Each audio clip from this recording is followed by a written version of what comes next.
Bonjour à tous, aujourd'hui je vous retrouve pour une nouvelle vidéo et si on arrêtait de culpabiliser sur les repas plaisir. Aujourd'hui j'ai envie d'une raclette mais ce n'est pas raisonnable. Cette phrase je l'entends très souvent et elle est presque toujours accompagnée d'une pointe de culpabilité.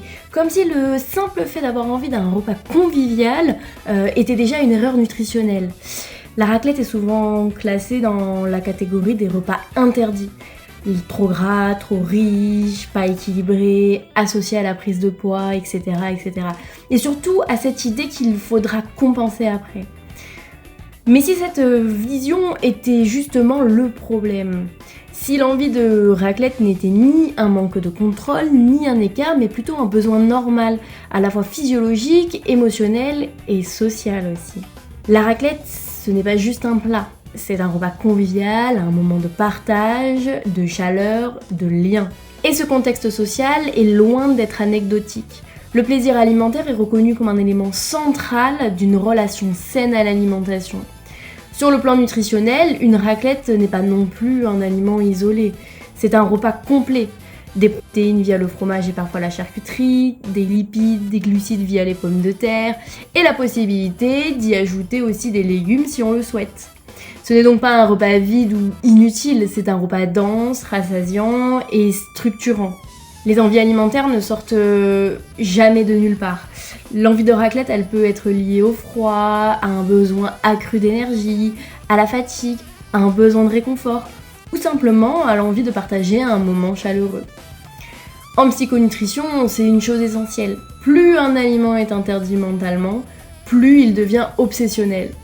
Si se dire « je ne devrais pas manger de raclette » augmente souvent l'envie, la frustration et aussi parfois la perte de contrôle plus tard. A l'inverse, autoriser un aliment enlève une grande partie de sa charge émotionnelle, l'envie devient plus calme et plus régulée. Les études sur le comportement alimentaire sont très claires. La restriction cognitive, c'est-à-dire le fait de se contrôler mentalement via son alimentation, est associée justement à davantage de compulsions, à plus de culpabilité, à des cycles de restriction, puis à des cycles d'excès. A l'inverse, une alimentation flexible qui inclut des aliments plaisir est associée à une meilleure régulation du poids et à une relation plus apaisée à l'alimentation. Un point fondamental à rappeler, manger une raclette de temps en temps ne fait pas grossir. Ce qui impacte la santé et le poids, ce n'est pas un repas ponctuel, c'est plutôt des déséquilibres répétés, une restriction chronique, une alimentation insuffisante au quotidien. Et l'objectif, c'est pas de faire attention au sens strict du terme, il s'agit plutôt d'être à l'écoute. Quelques repères simples, manger lentement, savourer, respecter sa faim et sa satiété, choisir ce qui fait vraiment plaisir plutôt que de manger par automatisme. Il est aussi possible d'ajouter des légumes, non pas pour compenser, mais pour se sentir bien sur le plan digestif par exemple. Et surtout, un point essentiel, il n'y a rien à rattraper le lendemain. Pas besoin de jeûner, pas besoin de supprimer un repas, ou encore moins de se reprendre en main. Le corps sait très bien s'autoréguler quand l'alimentation est globalement suffisante et régulière. Une alimentation équilibrée n'est pas une alimentation parfaite. C'est une alimentation qui est vivable, qui est durable, qui laisse de la place aux traditions, qui laisse la place aussi aux saisons et aux moments de partage. La raclette a toute sa place dans cette vision. Elle n'annule ni les légumes mangés la veille, ni les repas équilibrés de la semaine. Elle fait partie de la vie, tout simplement.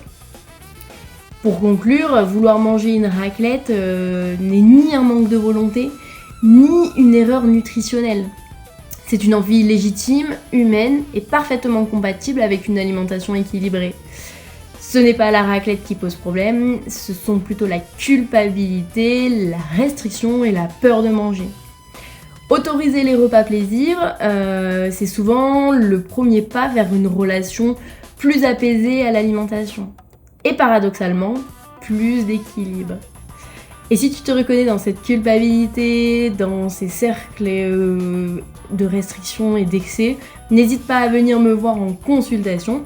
On peut travailler ensemble sur une alimentation plus sereine et plus apaisée, sans interdit et surtout adaptée à ta vraie vie. À bientôt!